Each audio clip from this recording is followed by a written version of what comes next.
আমরা বলবো যে একেবারে কর্পোরেট ওয়ার্ল্ডের লেখা আমরা পেয়েছি কিন্তু শঙ্করের কাছ থেকে। মণিশঙ্কর মুখোপাধ্যায়, যিনি মানে কর্পোরেট ওয়ার্ল্ডে চাকরি করেছেন, শুধু তাই নয়, বাস্তব তিনি যেখানে যেখানে যেমন চৌরঙ্গি, তিনি একটি হোটেলের চাকরি করেছেন। সেটা অনেকেই বলছেন যে সেই হোটেলটা ডালহৌসি অঞ্চলের কোনো একটি হোটেল ছিল, সেখান থেকে চৌরঙ্গি তিনি লিখেছিলেন।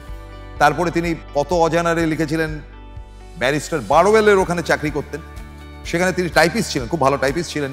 ফলে শঙ্করের উপন্যাস থেকে সীমাবদ্ধ থেকে শুরু করে বিভিন্ন জায়গায় ভয়ঙ্কর রকম আপার ক্লাসের মানুষদের লাইফস্টাইল এবং সেটার প্রতিবাদ শঙ্করের গল্প কিন্তু উঠে আসে। শেষ পর্যন্ত বোধহয় আরপিজির কোনো একটা ডিপার্টমেন্টে ডানলপে চাকরি করেছেন পাবলিক রিলেশন ম্যানেজার হিসাবে।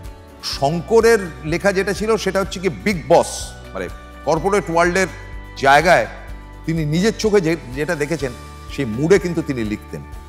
তো এটাকে কিন্তু খুব সুপার ন্যাচারাল মনে হতে পারে, যে যার জন্য খুব বাস্তবভাবে, আর তার ভাষাটাও ছিল এত অ্যাকসেপ্টেবল, মানে এত গ্রহণযোগ্য, যে যার জন্য শঙ্করের উপন্যাস একবার শুরু করলে শেষ করা অবধি কিন্তু লোকে বসে থাকে।